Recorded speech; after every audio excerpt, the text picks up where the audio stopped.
there's a saying that say, if you want to make God laugh, tell him your plans. Because it's not going to work out that way. But I think you said a lot when you mentioned, living every day to the fullest. If you do that and you present yourself in a way where you're in a position to take advantage of opportunities that present themselves, then you'll be good.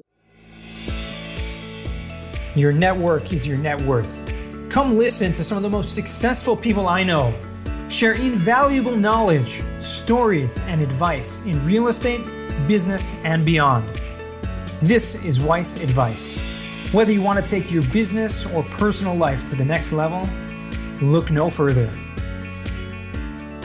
Welcome back to another wonderful episode of Weiss Advice. I'm your host, as always, Yona Weiss, and with me today we have a great guest, as always. I mean, listen, we have great guests on the show. That's kind of my theme over here. And I'm really excited to introduce Johnny Lynum, who is going to be sharing a little bit about his journey and about what he's going on. But before anything else, Johnny, thank you so much for joining us. How are you doing today?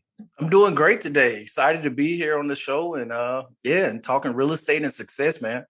That's it. That's what we talk about. Well, it's Weiss Advice, but we talk about real estate, we talk about success, and we like to give a little bit of advice to those who are listening, because every single one of us has something that we can teach, something that we can share from our own experiences that you would never, not even necessarily think about it, but everyone who's listening to that can relate. Everyone can relate to other people and our individual stories. So I'd love to just get into this. One thing that's fascinating to me, just to give our listeners a little background, a little context, you're an active duty Air Force officer. So thank you for your service. You've been doing that for quite a while already, right? Yeah. Just hit 16 years back in August. So that's incredible. So it's been a pretty full career in the military, and you've done amazing things with that. But more recently, over the past decade or so, you've been involved in real estate, right? And so real estate has kind of helped you to be able to retire or come up on retirement soon from the military and be able to live off that cash flow and off that. So I'd love to jump right into that, if you wouldn't mind. How are you able to, let's just get the elephant in the room. How in the world are you able to balance, right, a full-time career and at the same time be investing in real estate? Yeah, so it's definitely a team effort, and it wasn't necessarily apparent at first, but as you grow and continue to pick up rentals, and we start looking at multifamily, that there's a team behind you to make you successful. And so with me, the military we talk about leadership as an officer. You got to be a leader from day one.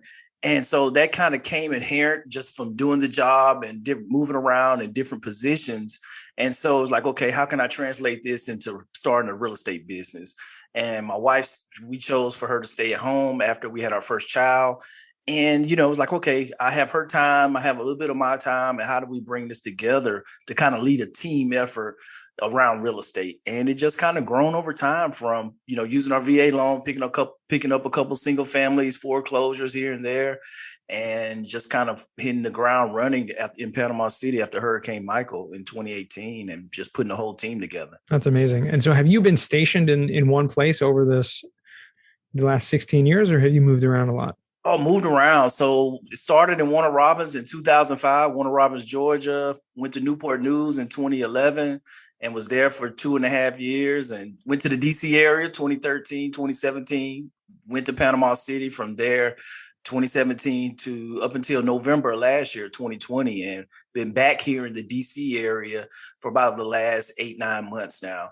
On this assignment. So, but it goes fast. It's been a great experience. What I tell people, not every job is the same in the military for the ops tempo with deployments. Mm-hmm. I've been blessed to go on 2 deployments and just from supporting from that perspective.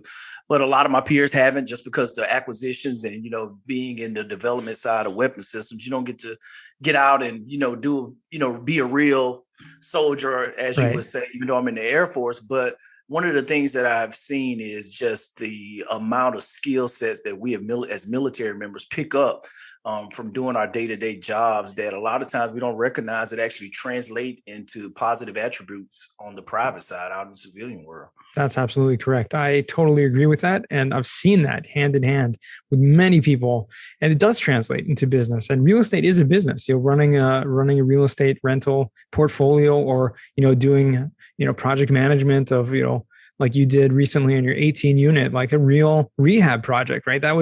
You needed to have a team. You need to, set goals and work with alacrity to make sure you're hitting those goals. So I think a lot of those things come from the military, as I've seen. Obviously, the commitment, right, to a goal. Those are things you definitely learn. And I would say one other thing that stands out to me is just the integrity. And in business, to be successful, you need integrity. Otherwise, you're kind of because it's about you. It's about your relationships with people, whether it's brokers, contractors, buyers, sellers, et cetera. Yep. No, that's 100% correct. And, that 18 unit, it was one of the biggest things that we took over a headache from the seller, but he ran into those issues where he had signed an assignment of benefits with a contractor who didn't perform, who, walked off the job, took money and didn't actually finish the work. And so it was really stressful for them as a couple that was nearing retirement. And, we kind of stepped into that opportunity and helped them navigate this space and get out of it. And then really it took over the headache that came with it. But at the end of it, we were successful. But it definitely goes a long way on both sides of the equation, just like you said, with all across the board. What are some of those attributes? Maybe there's some people listening to this that are also veterans or active duty. And I believe there are. I actually know quite a few that listen regularly to this podcast that fit that description. What are some other things that you would kind of recommend to them while they're, maybe looking to get involved in their first real estate deal or continue to be successful in their real estate? Obviously using the VA loan, that's a huge thing. You took advantage of that. I would highly recommend everything. But besides that, anything that you might want to kind of use that they can translate that into the business world or into the real estate world? No, most definitely. I think the biggest one is take action. Whereas that a lot of times we listen to, the podcast, we watch YouTube, we read the books, we go to the seminars and network. But when it comes down to it, that a lot of times we lack that ambition or motivation to actually take action with the knowledge that we've picked up and gained and actually implement and do it. So I think that's one of the biggest things from service members, whereas that you do a lot of times we say we don't have enough time, but we do have enough time to where we can, serve faithfully and, and take care of our duties during the day. But, we're not at 100% all in every day. And so during that downtime, maximize your time and use it properly. Whereas that, hey, you can look at using your VA loan to pick up your first property, going networking events, meeting people, mm-hmm. Hey, build a team with partners that, hey, you may not have all the time, but you have other people that you can bring into the team that have time and can bring that to the team in order to take down a multifamily, for instance. Absolutely. And I think one of the biggest challenges for a lot of people is, besides for the time, a lot of it is like location. And people might be thinking, well, hey, I'm not located in a great market, or I'm not located in a place where I can actually buy something that, with the resources that I have. Well, maybe look outside that. Maybe talk about some of your experience. The properties that you own are not in the place where you live, right? So right. How do you do that? You're exactly right. And I think, as you move around and navigate, it's like you see the areas, you get intimately familiar with some of these areas. And for us, we have our renovation business that's still going in Panama City, where we were stationed at last year, but it made sense to keep it going. And we successfully executed 7 projects so far this year. And we're continuing to go, but we were able to do that because of the team. Mm-hmm. And so right now I've been 14 hours away for almost 8 months away from all these projects that I haven't personally walked through any of them, with the exception of one when I drove down for one day during spring break with the family. But other than that, I've been leaning on my team for my contractors, my realtors, my title company, my inspectors that are my eyes and ears to make sure that the contractors have kind of executed everything properly. And so that now with technology and, Zoom right. and, Slack and other tools that you can use to leverage to build a team. You don't have to personally be there anymore. Right. And I think you just have to put that together and, that fits within your lifestyle and just execute and make it happen. For sure. And that just goes back to what you said before, take action, take massive action at that, right? You take a lot of action. And that's really what it's about. I think for me personally, that's something I need to hear because I need to take more action in some things with that regard in real estate. So definitely going to take that advice, that wise advice coming from Johnny today. I want to talk a little bit about a book that you're publishing, your first book that you're going to be publishing later this year called The Real Estate Success Strategies, right? What they forgot to teach you in school. So this is really exciting. I mean, there are so many things in terms of financial awareness, real estate specific, obviously, but just in general finances that not that they forgot necessarily to teach us in school, but they didn't teach us in school. So obviously the inspiration for this is clear, but again, taking action and actually doing it and writing this book is just tremendous. So let me tell us a little bit about that book and what, what you plan to gain out of that.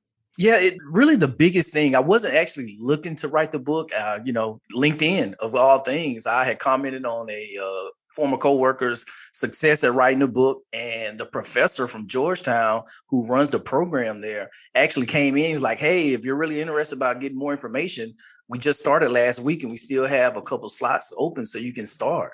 And I was like, and I came with all the objections about time and, running a business virtual now. And he crushed all that. And my wife said, "You got to practice what you preach. You tell people, become comfortable being uncomfortable. You got to do it. Yeah, you don't like writing, but they're going to teach you how to do it."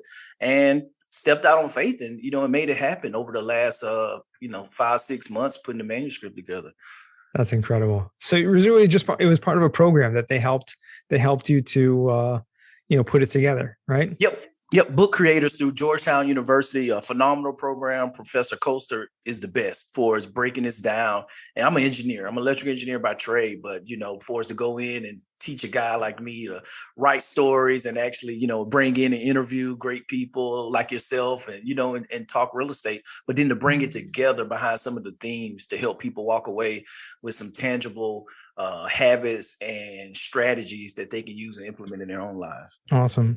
You mind giving us maybe like a little sneak preview? I'd love to get like a story, like something that you took a lesson away from that's in that book, maybe, or maybe even not in that book, but something that you've obviously done multiple real estate transactions, a couple dozen, right? So you feel comfortable in that world. You've been doing this for a while.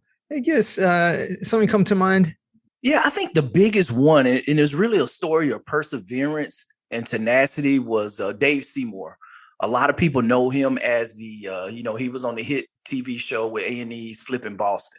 But he immigrated from the UK over here, West Virginia, moved to Boston, up until one point, he was a firefighter. He was working as a contractor. Then he had another side gig to the point where he was working over 120 hours some weeks.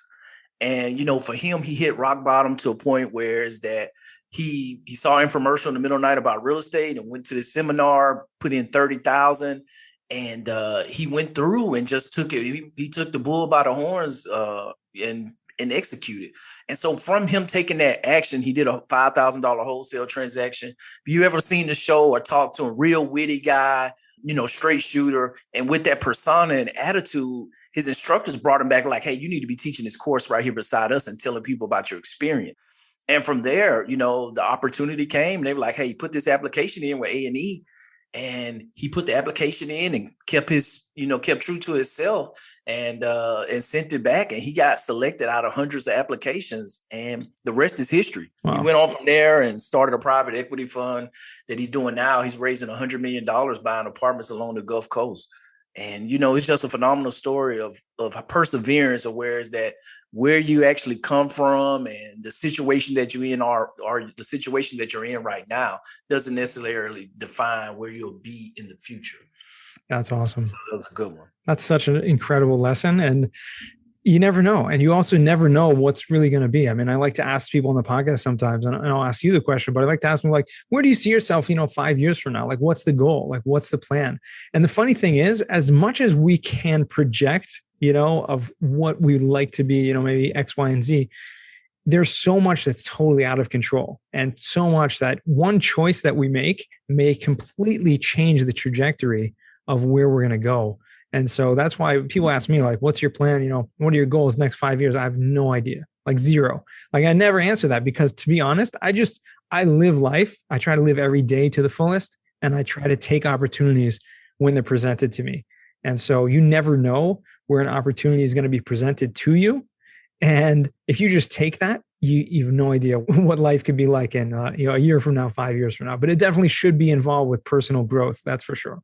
Yes, most definitely. I think there's a saying that say, if you want to make God laugh, tell him your plans. Because it's not going to work out that way. But I think you said a lot when you mentioned, living every day to the fullest. If you do that and you present yourself in a way where you're in a position to take advantage of opportunities that present themselves, then you'll be good. Good things will follow.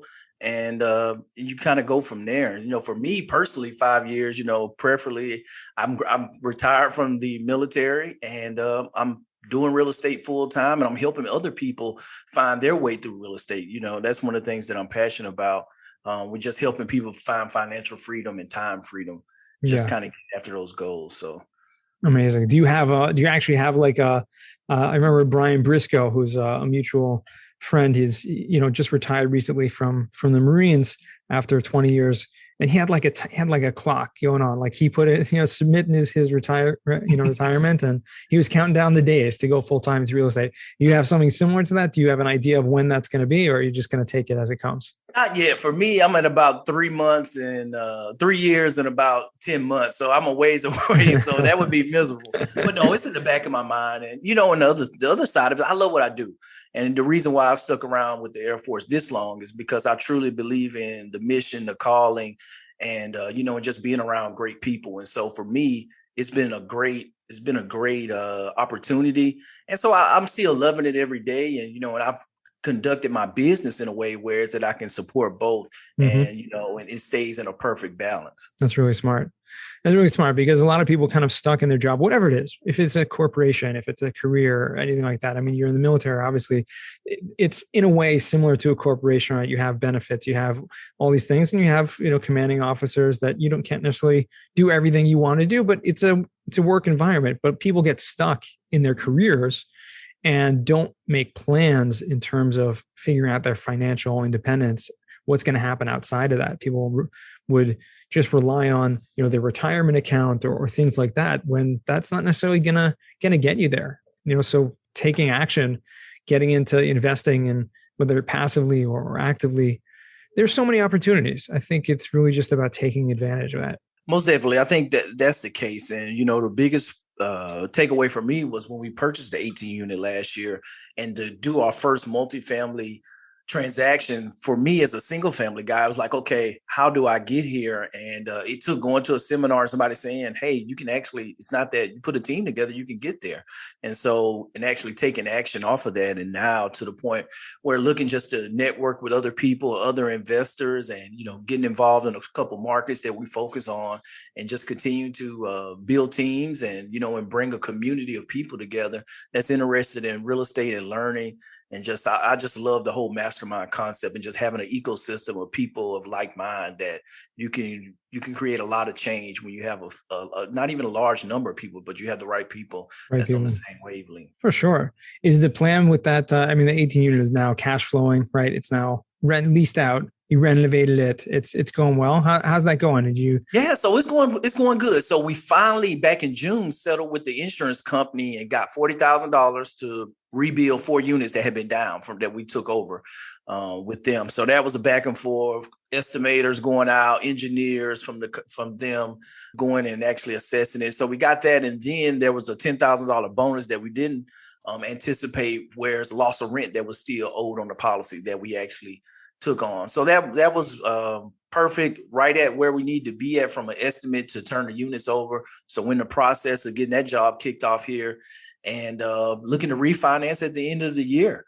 Once we get everything up to 100% occupancy and getting in a long-term fixed rate. Mm-hmm. And, and also at the same time, looking on for the next opportunity. Yeah. So, and what does that look like for you? Next opportunities? Yeah, so we're looking in Norfolk, Virginia, also in Tampa, Florida, and the Charlotte, North Carolina area, and really just looking for value add. And so what we're focused on is really 20 to 60 units. Mm-hmm. So a little bit less than a lot of the larger players in the space that, that are looking for on-site management. But I think that we with the tools and how we manage the property management companies, that we can be fairly successful and efficient with managing the smaller properties. And then also just for the when you start looking at the key principles and everything that we need to do for signing on loans, there's a whole lot more manageable for myself and one other maybe to take those deals down and move forward and sure, and just continue to build wealth along the way. Absolutely. I mean, you can make a lot of money with smaller properties also. It doesn't have to be a large, 150, 200 unit syndication. We recently had one of our last guests at the time of recording this, that is, we recorded it recent months ago, but with David Tupin, he was talking about specifically that, with just, you can make a lot of money on smaller properties, and that's what he's done. In fact, he just closed literally as we're talking today, at the time of this recording, obviously, an 18 unit, right, in Texas that he took over with a joint venture with a partner. And you can make, again, if you're not doing syndications, you're not bringing in a huge amount of investors, you can really get a lot more out of those smaller properties. Most definitely. And it was funny. I listened to that show and that like solidified for me, to hear a guy that, had done the big deals. He was like, well, yeah, I have my software company but I'm also looking at smaller deals because, hey, I can make the same type of spread. And I was like, you know what, we made the right decision by doing that.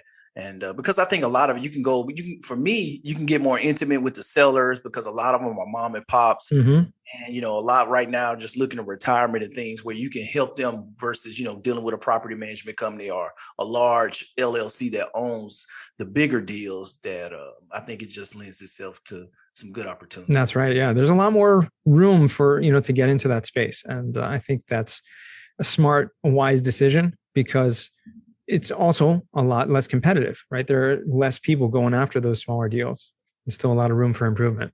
Awesome. So, John, I want to transition now into what we call the final four. You know what these are. These are four questions we ask all of our guests. And the first one I'm going to ask you, my friend, is what is the worst job that you ever had? Working as asset protection at Target, going into my senior year at the University of Alabama.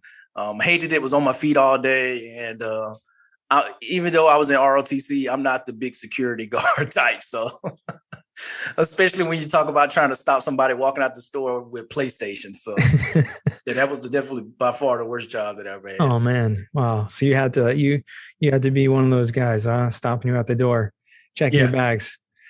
Okay. Well, yeah, it doesn't sound like a lot of fun. Being on your feet all day, whatever you're doing is not a lot of fun. So definitely hear that. What's a book you've read that's given you a paradigm shift? Well, I think for me, and a lot of people at this point, it's kind of cliche with Robert Kiyosaki, Rich Dad, Poor Dad. But for me and where my journey kind of started and came from, that everything that was in that book, I needed it because I didn't receive it elsewhere kind of growing up, for the principles of entrepreneurship, being a business owner, being an investor, that I really kind of lacked in those areas. And so for me, it kind of opened my eyes and it lit that fire under me to kind of get me where I'm at today. So that by far, that's definitely the book that I can say that kind of changed my course. Sure. And there are so many people that, relate to that because, like you said, it's just like your book, right? What they forgot to teach you in school. There are so many things, that principles that are in that book and the Rich Dad, Poor Dad series in general, that a lot of people just don't know that, weren't given that background. The families, weren't, coming from that type of mindset. So you didn't necessarily get that.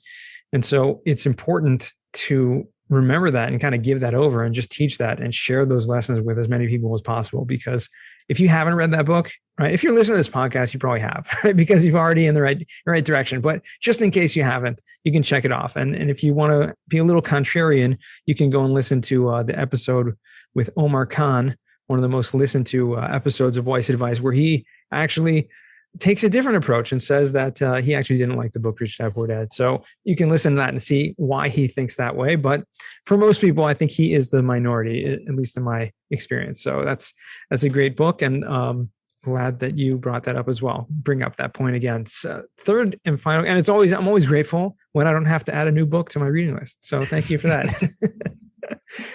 No, not that I don't want to read more. I just have, I read a lot and listen a lot when I have time, but there's so much, so much to take in. Third question is going to be, what's a skill or talent that you would like to learn? For me, it's golf. I got passionate about it. And, with having a family, 3 kids and, just managing all of that, it's not a lot of time to wake up Saturday morning and tell the wife, hey, I'm going out to play golf. I'll be back in 4 or 5 hours. That's not really happening in my household. But no, I think that's, after the retirement age that, like I said, focusing on real estate, playing a little golf and just helping people chase their dreams. That's cool. You look like an athletic person, right? You played other sports? Basketball was my sport, but that's a young man's game. Yeah, exactly. Right. Golf is like an old man's game. That's very good. Yeah. You don't need strong knees for golf. That's for sure. But fourth and final question, what does success mean to you?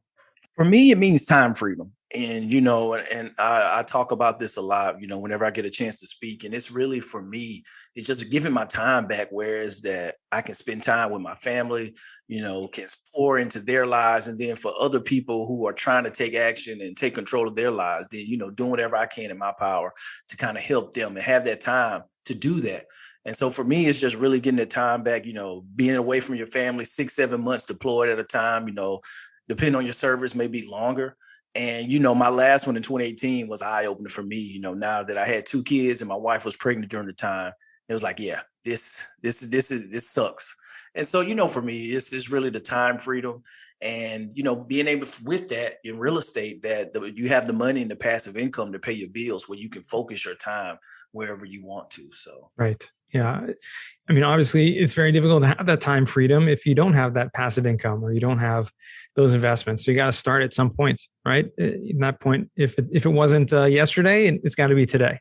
Yes. So everyone listening to that, I hope you're taking action on that. I just want to, if those of you who have listened all the way to the end here, I want to just thank you for that. But I want to just take a second and look at the wall behind you. Those of you who are watching the video over here, you got 3 signs over there. Just tell me a little bit about what that means. It says hustle, grind, execution.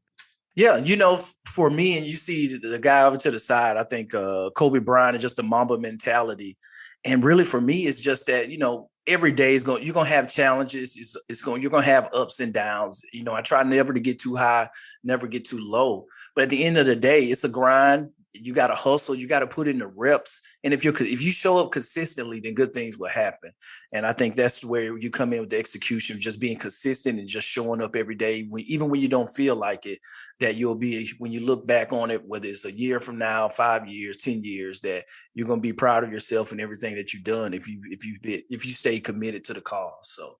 Very powerful words to end with. I appreciate that. And I appreciate you taking the time. Where can our listeners find you or reach out to you, Johnny? Yeah, so I'm out a couple places, primarily LinkedIn, and then also Instagram, Johnny Lynum, REI Vet, and then just johnnylynum.com. Awesome. We'll make sure to put that in the show notes, as well as a link to your upcoming book that, again, we talked about earlier in the podcast that you're going to be releasing later this year. Probably still pre-order at this point, but Check that out. And, appreciate you taking the time out today. It's great catching up. Yes, most definitely. I'm glad to get an opportunity to sit down and chat. So amazing. And to our listeners, thank you for joining us all the way till the end. And again, remember, till next time, the best advice comes only when you ask. Real quick, I have one question for you. Did you like this episode? If you did, I want to ask you a huge favor. See, the biggest thing that helps this podcast grow and that will spread this message to the whole world is that if you leave a review, a rating, and subscribe to the podcast. What that does is it basically tells the platforms that this podcast is out on is that you like my stuff and I'm doing something right. So take a few seconds out of your day, hit that subscribe button, leave a rating or review. I would be extremely grateful. Also, I want to hear from you guys. So I want to hear some feedback. If you have any questions for future episodes, please find me on LinkedIn, send me a DM, a connection request, Yona Weiss, and I'd love to hear from you.